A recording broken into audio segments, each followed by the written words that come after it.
UPSC का ये एक ट्रेंड बन चुका है कि वो जो फ्रेजाइल वेजिटेशंस हैं, जो फ्रेजाइल इकोसिस्टम्स हैं, वहां से यूपीएससी बार बार अब आपको प्री में, स्पेसिफिकली प्री में आपको वहां से क्वेश्चन बार बार दे रहा है।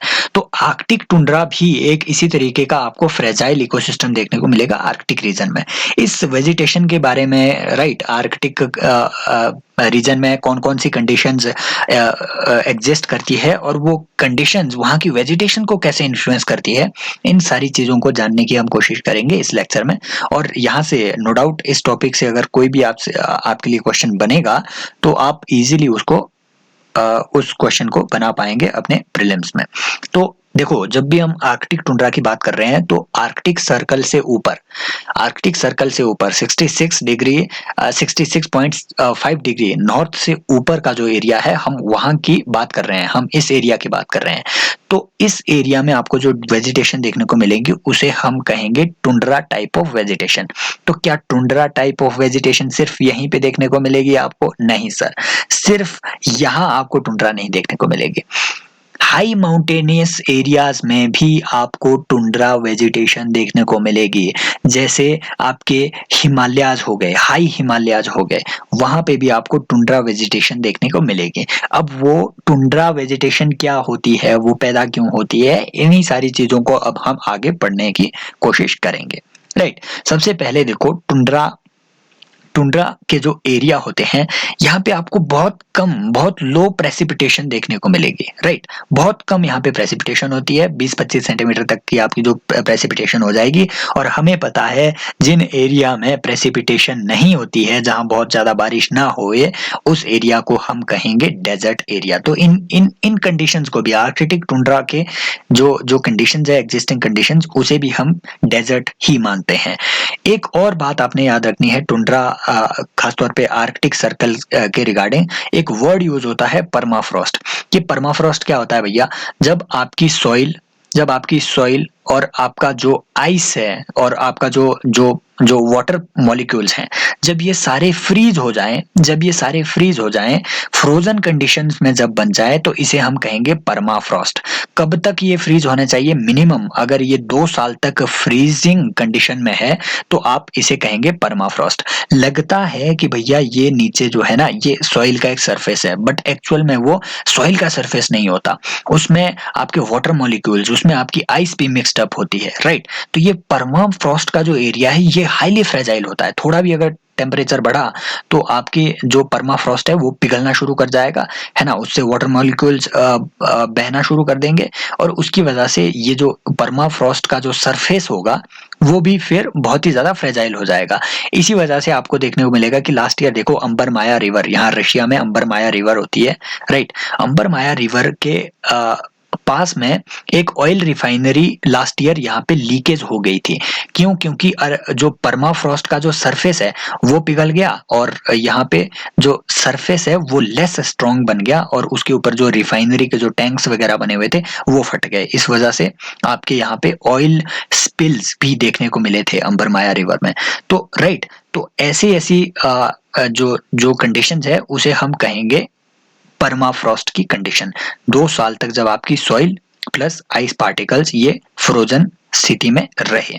ओके, नेक्स्ट बात है आपके सर की जो टुंड्रा सॉइल है, यहाँ पे न्यूट्रिएंट्स भी आपको कम देखने को मिलेंगे। इन सारी चीजों को कनेक्ट करते हुए चलो, आपको पता चलेगा कि भैया टुंड्रा वेजिटेशन पैदा कैसे हुई। हमने पढ़ा कि भैया यहाँ प्रेसिपिटेशन कम होती है, सही बात है, यहाँ परमाफ्रॉस्ट है ना, एकदम फ्रोजन कंडीशन में आपको यहाँ मिट्टी मिलेगी, हार्ड मिट्टी मिलेगी। राइट, नीचे ग्राउंड में, सरफेस में। तीसरी बात हमने पढ़ी कि भैया यहाँ की जो सॉइल होती है वो न्यूट्रिएंट रिच नहीं है, यहाँ न्यूट्रिएंट्स नहीं होते उतने सॉइल में। क्यों न्यूट्रिएंट्स नहीं होते हैं? क्योंकि सर आपको यहाँ पे कोई भी ऐसी चीज नहीं देखने को मिलेगी, जैसे आपका जो लिटर हो गया वो आपको यहाँ देखने को नहीं मिलेगा। राइट, जैसे आप अगर देखेंगे, अगर आप ट्रॉपिकल एरिया में फॉरेस्ट्स की को देखेंगे तो वहां पे वो लीव्स वगैरह शेड करते रहते हैं। हालांकि ट्रॉपिकल एरियाज में भी जो सॉइल होती है वो उतनी न्यूट्रिएंट रिच नहीं होती है, लेकिन कंपैरेटिवली अगर देखें तो इससे तो वो न्यूट्रिएंट रिच ही होगी। क्यों? क्योंकि पत्ते वगैरह शेड ऑफ करते रहेंगे पेड़, और नीचे उसकी डिग्रेडेशन होती रहेगी, वहां से आपका जो जो भी न्यूट्रिएंट्स हैं वो एकदम जो ह्यूमस है वो मिट्टी में आता रहेगा। यहाँ परमाफ्रॉस्ट के एरिया में आपको ह्यूमस नहीं देखने को मिलेगा, इसलिए न्यूट्रिएंट्स भी नहीं होंगे। इस वजह से यहाँ आपके जो प्लांट्स है वो ग्रो नहीं कर पाएंगे, राइट। तो इसी वजह से अगर आप देखेंगे तो आर्कटिक परमाफ्रॉस्ट के एरिया आपको लार्जली ट्रीलेस मिलेंगे, लंबे पेड़ आपको वहां देखने को मिलेंगे नहीं मिलेंगे। ओके, नेक्स्ट बात यह है कि भैया यहाँ जो जो टुंड्रा वेजिटेशन है, यहाँ पे मेनली क्या क्या चीजें मिलेंगी, श्रब्स मिलेंगे आपको, ठीक है, घास वास मिल जाएगा थोड़ा, राइट, मतलब थोड़ी झाड़ियां वाड़ियां मिल जाएंगे, ग्रासेस मिल जाएंगे, थोड़े मॉसिस आपको यहाँ पे मिल जाएंगे, और मॉसिस पे लास्ट ईयर भी क्वेश्चन बना हुआ था, राइट। और सेजेस और लाइकेन आपको देखने को मिलेगा यहाँ पे, ठीक है। फर्न भी आपको थोड़ा बहुत यहाँ पे देखने को मिल जाएगा, राइट, आर्कटिक टुंड्रा के एरिया में। तो एक और इम्पोर्टेंट बात कि जो टुंड्रा का एरिया है, जो टुंड्रा एरिया है, चाहे वो आर्कटिक हो चाहे वो दूसरा कोई भी, मतलब चाहे वो हाई माउंटेनियस रीजन का टुंड्रा हो, राइट, टुंड्रा एरियाज में जो आपकी रूट्स है वो डीपली पेनिट्रेट नहीं कर पाती है। एक इंपॉर्टेंट वजह ये भी है, वो डीपली पेनिट्रेट नहीं कर पाएंगे, क्यों?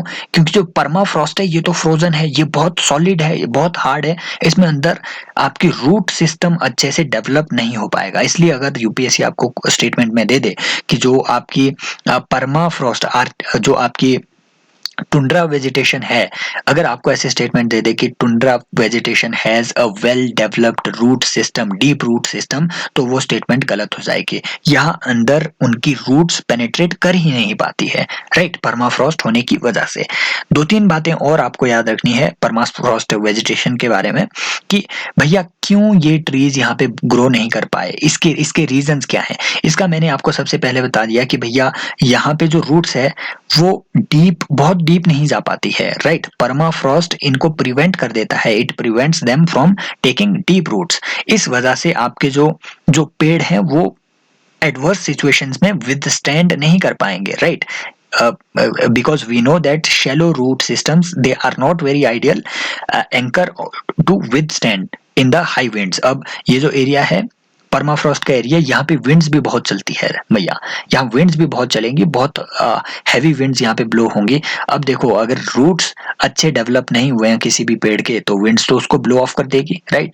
यहाँ पे पेड़ तो खड़ा हो ही नहीं पाएगा। तो इस वजह से भी आपको देखने को मिलेगा कि यहाँ पे आपको वेल डेवलप्ड वेजिटेशन ट्रीज आपको यहाँ पे नहीं देखने को मिलेंगे, राइट। लो प्रेसिपिटेशन भी इसके कुछ रीजंस हैं, ठीक है।